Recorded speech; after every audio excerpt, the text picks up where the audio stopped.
नमस्ते दोस्तों, स्वागत है आपका हमारे YouTube channel Hindi medium biology में।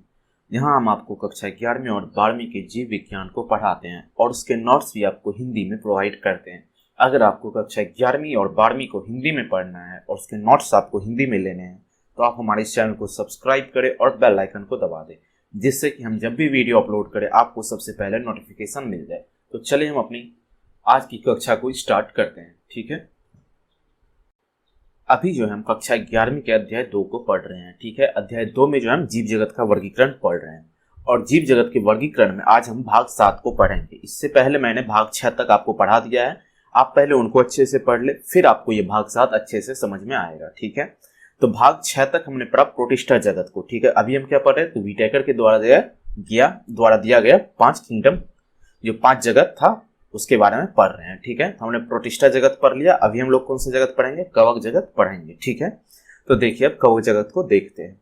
ठीक है, इससे पहले जो मैंने आपको पढ़ाया भाग 6 तक, आप पहले उसको अच्छे से पढ़ ले, फिर आपको ये चीज समझ में आएगी। ठीक है, अगर मैं यहाँ भी हर चीज को अच्छे से एक्सप्लेन करने लगा हूँ, अगर मैं यहाँ भी आपको वो हर चीज अच्छे से बताऊं जिसको मैंने पहले बता दिया, उसको फिर से मैं यहाँ रिपीट करूँ, फिर से उन सब चीजों को बताऊं, तो वीडियो बहुत ज्यादा लंबा हो जाएगा। तो इसके कारण क्या है कि मैंने जो पहले बता दिया है आपको, उसको यहाँ पे मतलब शॉर्ट तरीके में बताऊंगा। ठीक है, ये उसका एक्सप्लेनेशन उतना नहीं करूंगा जितना मैंने इससे पहले वाले भाग में किया है। ठीक है, तो पहले आप उसको देख ले, उसके बाद इस भाग को देखेंगे तो आपको सारी चीजें अच्छे से समझ में आएंगी। ठीक है, चलिए स्टार्ट करते हैं। सॉरी, कवक यूकेरियोटिक जीव हैं। ठीक है, जैसा कि मैंने आपको बताया था कि मतलब कवक क्या, इससे पहले भी मैंने आपको पढ़ाया है। ठीक है, इसमें भी मैं पढ़ा रहा हूँ आपको यूकेरियोटिक जीव क्या होते हैं। ठीक है, तो आपको पता होगा यूकेरियोटिक जीव क्या होते हैं।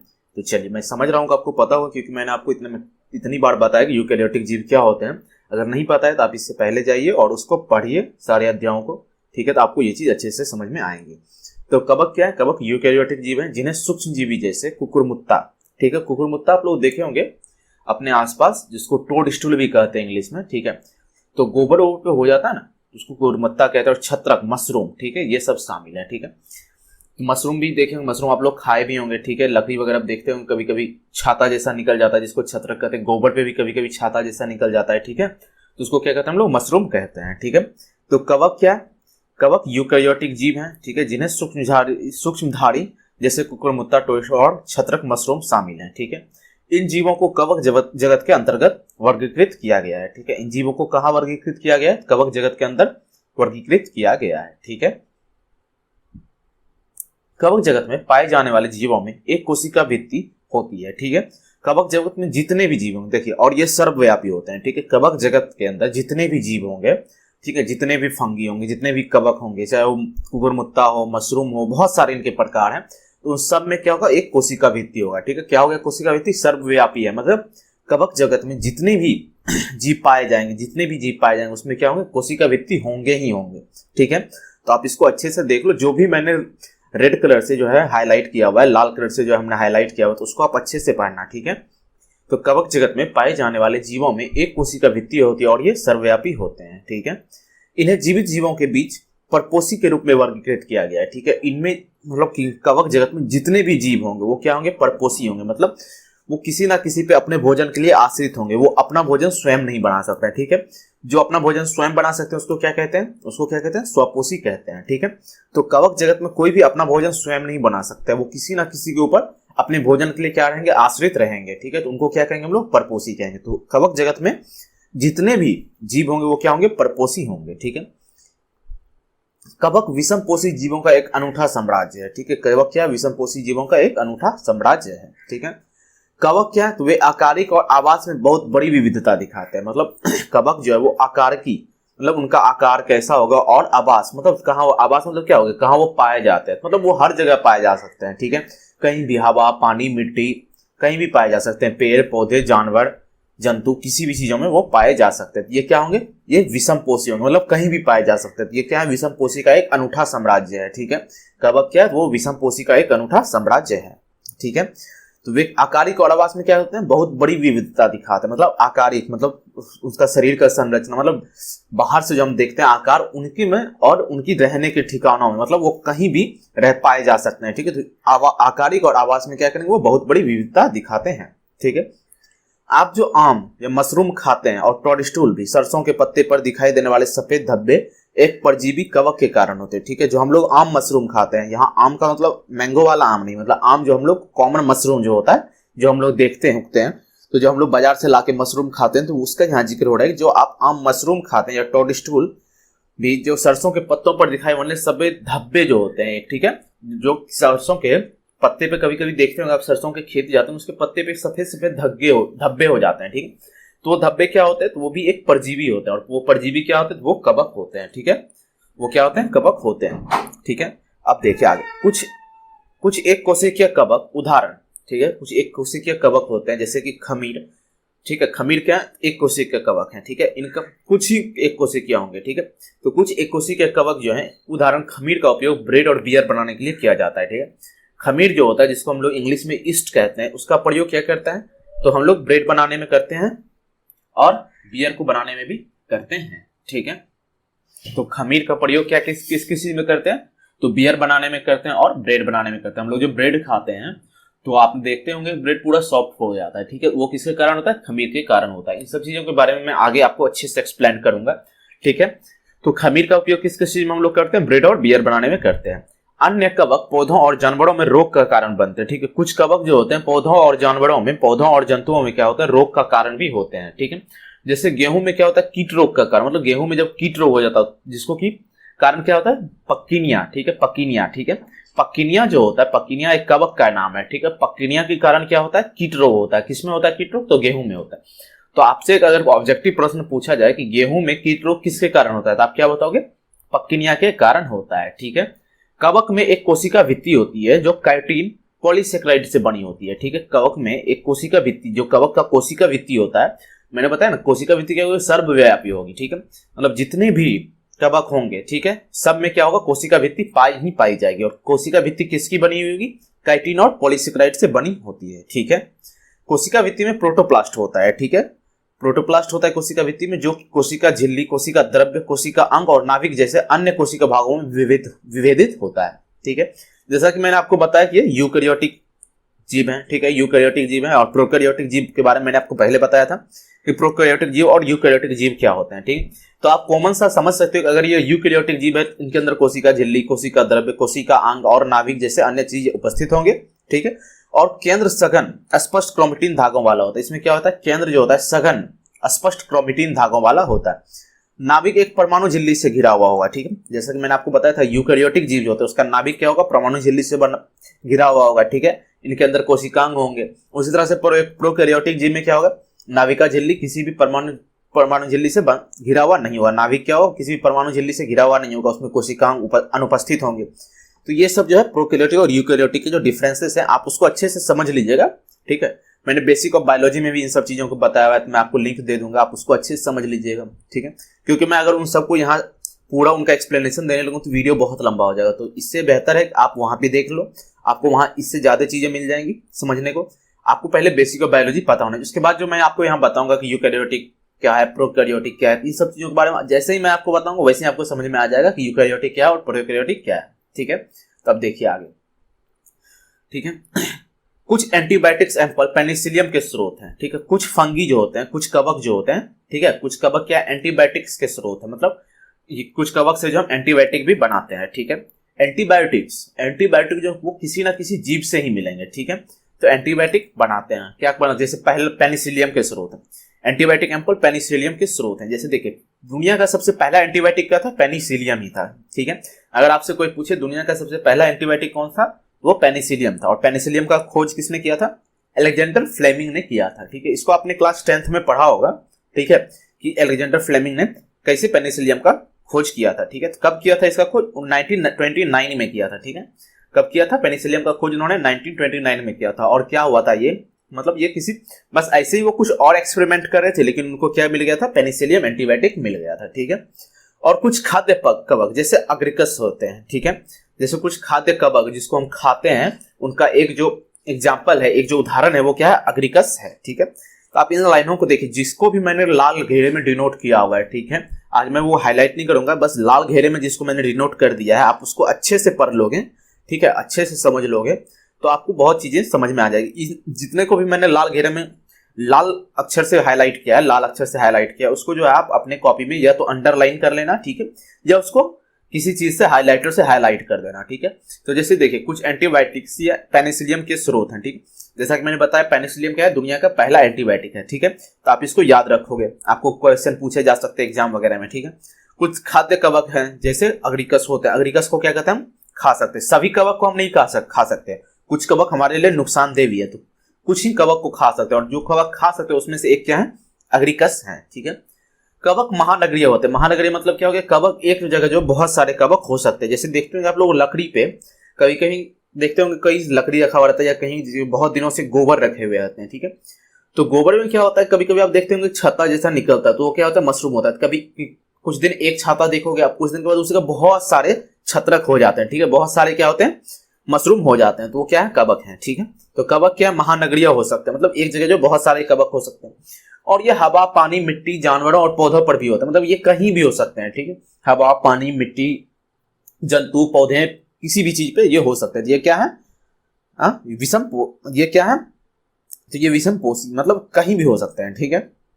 और ये विषमपोषी होते हैं, मतलब किसी न किसी पे आश्रित होंगे, ठीक है, परपोषी होंगे, ठीक है। अब देखिए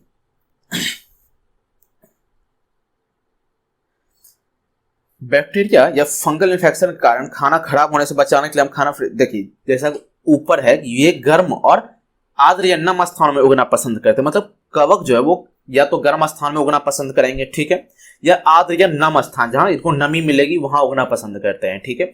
तो क्या होता है कि जब इनको नमी देते हैं हम, या कोई कहीं पे इनको गर्म मिला स्थान मिलता है, तो वो वहां पे उग जाते हैं, ठीक है, वहां पे ये क्या करते हैं, उग जाते हैं, ठीक है। तो क्या करते हैं हम, बैक्टीरिया या फंगल इन्फेक्शन से किसी अपने खाने को बचाने के लिए, अपने किसी चीज को बचाने के लिए उसको हम क्या करते हैं, फ्रिज में रख देते हैं, ठीक है। फ्रिज में क्या होता है, टेम्परेचर कम होता है, फ्रिज में हम किसी चीज को किस लिए रखते हैं, ताकि वो ठंडे में रहे, क्या करें, ठंडा रहे। और जब कोई चीज बहुत ज्यादा ठंडा होगा तो वहां कोई चीज जो है आसानी से पनप नहीं सकता है, ठीक है, चाहे वो कवक हो या बैक्टीरिया हो, इनको जो है एक अनुकूलित वातावरण चाहिए, इनके अनुकूल वातावरण चाहिए, ठीक है। जब इनके अनुकूल वातावरण नहीं होगा तो ये वहां पनप नहीं सकता है। जब हम किसी चीज को फ्रिज में रख देते हैं तो वहां क्या होता है कि वहां का जो टेम्परेचर होता है वो बहुत कम हो जाता है, ठीक है। तो वहां का टेम्परेचर बहुत कम रहता है, वहां पूरा बहुत ठंडा जगह रहता है फ्रिज के अंदर, ठीक है, जहां पे हम कोई सामान रखते हैं, तो वहां क्या होता है, ये कवक वगैरह जो है वो पनप नहीं सकते हैं, ठीक है। जैसे कि हम लोग मार्केट से ब्रेड लाते हैं, ठीक है, अगर आप ब्रेड को बाहर छोड़ दोगे तो 2 से 3 दिन के बाद क्या होता है, उस पर कवक आ जाता है, मतलब देखोगे आप उस पर जो है हरा हरा आपको दिखने लगेगा, कुछ लग गया है, ठीक है। तो वो क्या होता है, या तो कवक होते हैं या फिर और बैक्टीरिया वगैरह होते हैं, ठीक है। अगर उसको आप फ्रिज में रख देते हो, ठीक है, तो फ्रिज में क्या है, वो 5-6 दिन भी रहेगा तो उस पर कुछ नहीं होता है, ठीक है, क्योंकि फ्रिज के अंदर एक टेम्परेचर मेंटेन रहता है जहां पे कवक पनप नहीं सकते हैं, कोई बैक्टीरिया नहीं पनप सकता है, तो वो क्या होता है, फ्रेश रहता है, ताजा रहता है, ठीक है, जिसको हम 4-5 दिन तक भी रख सकते हैं फ्रिज के अंदर, ठीक है। तो फ्रिज के अंदर जब हम रखते हैं तो क्या होता है, खाना खराब होने से बचाता है। और खाना खराब क्यों नहीं होता, क्योंकि किसी भी बैक्टीरिया या कवक को जो है अपने आप को मतलब गुना करना, अपने आप को बढ़ाने के लिए जो एक सर्टेन टेम्परेचर, एक नियमित टेम्परेचर का जरूरत होता है, ठीक है। या तो वो गर्म स्थान पे होंगे या जैसे आर्द्र या नम स्थान पे होंगे, तो उनको जो है वैसा अनुकूल वातावरण चाहिए, अनुकूल वातावरण उनको नहीं मिलेगा तो वो पनप नहीं सकते हैं। तो इसलिए क्या होता है, फ्रिज में जब हम रखते हैं तो वहां उनके अनुकूल वातावरण नहीं रहता है, तो वो वहां नहीं पनप सकते हैं, ठीक है। कवक क्या होते हैं, तंतुमय होते हैं। कवक क्या होते हैं, तंतुमय होते हैं। तंतुमय क्या होगा, जैसे देखिए कहीं देखते होंगे आप, एक जैसे कवक देखिए, जब आप कवक को देखिएगा जैसे देखिए ये जैसे लाइन निकला हुआ है ऐसे, और इसके ऊपर कवक, ये क्या हो गया, तंतुमय हो गया, मतलब स्टिक जैसा निकला होगा वो क्या हो गया, तंतुमय हो गया, ठीक है। लेकिन कुछ कवक ऐसे होते हैं जिसमें तंतुमय नहीं होते, जिसमें तंतु नहीं होते, जैसे इष्ट हो गया। इष्ट क्या एक अपवाद है, इष्ट एक, जैसे इष्ट को क्या बोलते हैं हम लोग, खमीर भी बोलते हैं, जैसा मैंने ऊपर आपको बताया, खमीर का उपयोग हम किस में करते हैं, ब्रेड बनाने में करते हैं, बियर बनाने में करते हैं, ठीक है। तो उसी तरह से खमीर को हम लोग इष्ट कहते हैं। तो इष्ट जो है अपवाद है, खमीर क्या है, एक अपवाद है, और वो एक कोशिकीय होते हैं, ठीक है। तो खमीर में क्या होगा, तंतुमय नहीं होगा, तंतु नहीं पाए जाएंगे। अगर आपको ऑब्जेक्टिव प्रश्न पूछा जाएगा एग्जाम में, तो आपको पूछा जाएगा कि कौन सा ऐसा कवक जगत में, कौन सा ऐसा कवक है जिसमें क्या होता है, तंतुमय नहीं होता है, ठीक है। तो आप क्या बताओगे, इष्ट बताओगे, ठीक है। इष्ट में क्या होता है, तंतुमय नहीं होते हैं, ठीक है। इष्ट क्या है, तो एक कोशिकीय के जीव होता है और उसमें तंतुमय नहीं होते हैं, ठीक है। कवक तंतु के जाल को क्या कहते हैं, माइसिलियम कहते हैं। कवक तंतु के जाल को क्या कहते हैं, माइसिलियम कहते हैं, ठीक है। कुछ कवक तंतु सतत नलिकार होते हैं, ठीक है। कुछ कवक तंतु जो होते हैं सतत नालिकाकार होते हैं, मतलब नालिकाकार मतलब देखिए जैसे ये है, जैसे ये देखिए, ये जैसे देखिए ये पाइप जैसा होगा, मतलब ये नलिकाकार होंगे, ठीक है, नलिकाकार होंगे। पाइप जैसे आप कोई सी पाइप को देखते हैं तो वो नली निकला हुआ रहता है उसके अंदर, तो उसी तरह से ये क्या होंगे, नलिकाकार होंगे, ठीक है। जिनमें बहुकेंद्रिक, ठीक है, जिसमें बहुकेंद्रित कोशिका द्रव्य होते हैं, ठीक है, कोशिका द्रव्य भरा होता है। कोशिका द्रव्य को हम लोग इंग्लिश में क्या कहते हैं, साइटोप्लाज्म कहते हैं, ठीक है। तो कुछ कवक तंतु सतत नलिकाकार के होते हैं और उनमें बहुकेंद्रित कोशिका द्रव्य भरा होता है, जिनको कि सकोशिक, ठीक है, जिसको कि संकोशिका कवक कहते हैं, ठीक है। अगर किसी कवक में, ठीक है, किसी कवक में तंतु सतत नलिकाकार होगा, उसके अंदर क्या होगा, बहुकेंद्रित कोशिका द्रव्य भरा हुआ होता है, ठीक है। कुछ कवक ऐसे होते हैं जिसमें क्या होगा, नलिकाकार होते हैं, ठीक है, जिसका तंतु जो है नलिकाकार होगा और उसके अंदर क्या होगा, बहुकेंद्रित कोशिका द्रव्य भरा हुआ होगा, और उनको क्या कहेंगे हम लोग, जिन्हें संकोशिकी कवक तंतु कहते हैं, ठीक है, जिन्हें संकोशिकी कवक तंतु कहते हैं। देखिए जितने भी लाइन है इस सब में आपको एक ऑब्जेक्टिव प्रश्न मिल जाएगा। मैं जितने भी यहाँ पे आपको लाइन बता रहा हूँ उसमें सब में क्या होगा, एक ना एक ऑब्जेक्टिव प्रश्न मिल जाएगा, ठीक है। तो जैसे यहाँ आपको पूछ देगा, ठीक है, कि या फिर प्रश्न पूछ सकता है कि संकोशिकी कवक तंतु किसे कहते हैं, ठीक है, तो उसमें आपको बताना होगा कि बहुकेंद्रित कोशिका द्रव्य से जब भरा होता है कोई नलिकाकार, ठीक है, कोई कवक का तंतु नलिकाकार जब बहुकेंद्रित कोशिका द्रव्य से भरा हुआ होगा तो उनको क्या कहेंगे हम लोग, संकोशिकी कवक तंतु कहते हैं, ठीक है। क्लोरोफिल की अनुपस्थिति होती है, ठीक है, इसमें क्या होगा, क्लोरोफिल की अनुपस्थिति होगी, हरित लवक की अनुपस्थिति होगी, ठीक है, जिसके कारण क्या होंगे, ये विषमपोषी होंगे, मतलब ये अपने ऊपर अपने से भोजन नहीं बना सकेंगे, ये दूसरों के ऊपर आश्रित रहेंगे अपने भोजन के लिए, ठीक है। तो विषमपोषी या परपोषी होते हैं, ठीक है। तो क्या होगा, ये आपको जैसा कि मैंने ऊपर बताया, जितने भी कवक हैं, ठीक है, दुनिया में जितने भी कवक हैं वो क्या होंगे, परपोषी होंगे या विषमपोषी होंगे, ठीक है। वे या तो परजीवी या मृतोपजीवी होते हैं, ठीक है। परजीवी मतलब क्या होगा, परजीवी मतलब हो गया किसी परपोषी, जैसे हम लोग हैं, ठीक है। परजीवी क्या होगा, किसी और के ऊपर अपने लिए आश्रित रहना, अपने फायदे के लिए किसी और के ऊपर आश्रित रहना। अगर किसी जीव के ऊपर ये आश्रित है, ठीक है, किसी जीव के ऊपर, ये किसी जीव के शरीर पर ही ये रहेंगे, किसी जीव के शरीर के ऊपर, ये शरीर के अंदर रहेंगे, तो वो क्या होंगे, परजीवी होंगे। अगर वो जीव खत्म तो ये भी खत्म, ठीक है। तो उसी तरह से जैसे देखिए बहुत सारे जो मृतोपजीवी होते हैं, जैसे मृतोपजीवी क्या हो गए, जो सरेगल, जैसे कोई जीव मर गया, ठीक है, कोई जंतु जिनकी मृत्यु हो गई, कोई पेड़ पौधे जो जिनकी मृत्यु हो गई, जैसे देख मैंने बताया ना आपको, लकड़ी का टुकड़ा, वो क्या है, वो सड़ने गलने लगता, वो अपने टहनी से अलग हो गया, मतलब उसकी मृत्यु हो गई। तो जब वो सड़ने गलने लगता है तो उस पर क्या होता है, कवक जो होता है, आप देखते होंगे सड़े गले चीजों पे कवक निकलता है, ठीक है, सड़े गले चीजों पे क्या होता है, कवक निकलता है, तो वो क्या होगा, मृतोपजीवी होगी। जैसे गोबर है, गोबर भी क्या होता है, सड़ता गलता है, जब वो सड़ता गलता है उस पर क्या होता है, मृतोपजीवी आ जाते हैं, ठीक है। तो कब गोबर वगैरह हो गया, लकड़ी वगैरह हो गया, उस पे जो कवक होते हैं वो क्या होते हैं, मृतोपजीवी होते हैं। मृतोपजीवी क्या होता है, मैंने इससे पहले आपको बता दिया है, आप उसको अच्छे से पढ़ लो। परजीवी क्या हो गया, जो किसी के शरीर के ऊपर या अंदर रहेंगे, ठीक है, वो क्या हो गया, परजीवी हो गए, ठीक है। जैसे देखिए कभी कभी हम लोगों को फंगल इन्फेक्शन हो जाता है, ठीक है। फंगल इन्फेक्शन क्या हो गया, जैसे हमारी स्किन पे कभी कभी देखिएगा कुछ खुजली जैसा हो जाता है, तो वो क्या हो गया, फंगल इन्फेक्शन हो गया। तो वो क्या है, वो भी एक कवक ही है, लेकिन वो क्या है, वो परजीवी है, क्योंकि वो हमारे शरीर पे आश्रित है। या कभी कभी क्या होता है, किसी पौधे पे, जैसे कि मैंने आपको ऊपर बताया, सरसों के पौधे के ऊपर जो उनकी पत्तियां होती हैं उनके ऊपर सफेद सफेद धब्बे हो जाते हैं, ठीक है, वो क्या होते हैं, परजीवी होते हैं, वो क्या होते हैं, परजीवी कवक होते हैं, ठीक है। आगे देखिए, परजीवी और मृतोपजीवी समझ गए आप। कवक अपना भोजन स्टार्च के रूप में संग्रहित करते हैं। कवक अपना भोजन किसके रूप में संग्रहित करते हैं, स्टार्च के रूप में संग्रहित करते हैं। हम लोग अपना भोजन किसके रूप में संग्रहित करते हैं, हम लोग अपना भोजन किसके रूप में संग्रहित करते हैं, ग्लाइकोजन के रूप में संग्रहित करते हैं।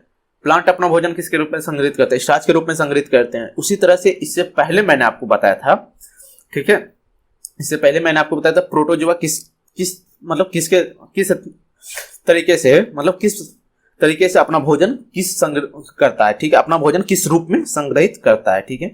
कवक जो है अपना भोजन स्टार्च के रूप में संग्रहित करता है, हम लोग अपना भोजन ग्लाइकोजन के रूप में संग्रहित करते हैं। प्लांट जो है, पादप जो है, अपना भोजन स्टार्च के रूप में संग्रहित करता है। तो आपको बताना है प्रोटोजोआ अपना भोजन किस रूप में संग्रहित करता है, ठीक है। तो आपको कमेंट सेक्शन में बताना है प्रोटोजोआ अपना भोजन किस रूप में संग्रहित करता है, ठीक है। काइटिन का जैव संश्लेषण कवक में होता है। कवक के चारों ओर जो मैंने बताया आपको कि कोशिका भित्ति होती है, वो किसका बना होता है, काइटिन या पॉलीसेकेराइड का बना होता है। काइटिन का जैव संश्लेषण कहाँ होगा, वो कवक में ही होगा, ठीक है। कवक के केंद्रक बहुत छोटे होते हैं। कवक के अंदर जो केंद्रक होगा वो क्या होगा, बहुत छोटा होगा, ठीक है। कवक की कोई भ्रूण अवस्था नहीं होती। क्यों कवक की कोई भ्रूण अवस्था नहीं होगी, क्यों नहीं होगी, क्योंकि वे बीजाणुओं से विकसित होते हैं, ठीक है। कवक के अंदर जनन का तरीका लैंगिक या अलैंगिक हो सकता है। कवक के अंदर जनन का तरीका क्या होगा, लैंगिक या अलैंगिक हो सकता है। ठीक है, कवक में जनन जो है कायिक खंडन, विखंडन तथा मुकुलन विधि द्वारा होता है। ठीक है, कवक के अंदर क्या है, जनन कायिक खंडन, विखंडन तथा मुकुलन विधि द्वारा होता है। ठीक है, अलैंगिक जनन विजाणु, धानी विजाणु अथवा चल विजाणु द्वारा होता है। ठीक है, कवक के अंदर जो है अलैंगिक जनन किसके द्वारा होता है, तो जनन जो होता है बीजाणु, धानी बीजाणु अथवा चल बीजाणु के द्वारा होता है। ठीक है, ये जो जनन के प्रकार है इसको मैंने पहले अध्याय में पढ़ाया है आपको। ठीक है, लैंगिक जनन क्या होता है, अलैंगिक जनन क्या होता है, कायिक खंडन क्या होता है, विखंडन क्या होता है, मुकुलन क्या होता है, इन सब चीजों के बारे में जो है मैंने आपको अध्याय 1 में पढ़ाया है। आप अध्याय 1 को जब अगर पढ़े होंगे अच्छे से, ठीक है, मेरे द्वारा जो अध्याय 1 पढ़ाया गया उसको अगर आप अच्छे से पढ़े होंगे तो आपको ये सारी चीजें समझ में आ रही होंगी। ठीक है, लैंगिक जनन क्या होता है, ठीक है, तो लैंगिक जनन किस तरीके से होता है, तो निशिकांत, ठीक है, निशिकांड, जिसको कि हम लोग इंग्लिश में ओस्पोरा कहते हैं। ठीक है, यहाँ पे मैंने ओस्पोरा लिखा हुआ है। एंस्कस बीजाणु का एक प्रकार होता है एंस्कस बीजाणु तथा बेसिडियम बीजाणु द्वारा होता है। ठीक है, तो लैंगिक जनन क्या होता है, निष्कितांड, एंस्कस बीजाणु तथा बेसिडियम बीजाणु द्वारा होता है। ठीक है, दो चल अथवा अचल युग्मकों के संलयन होने की प्रक्रिया को क्या कहते हैं, प्लाज्मोगैमी कहते हैं।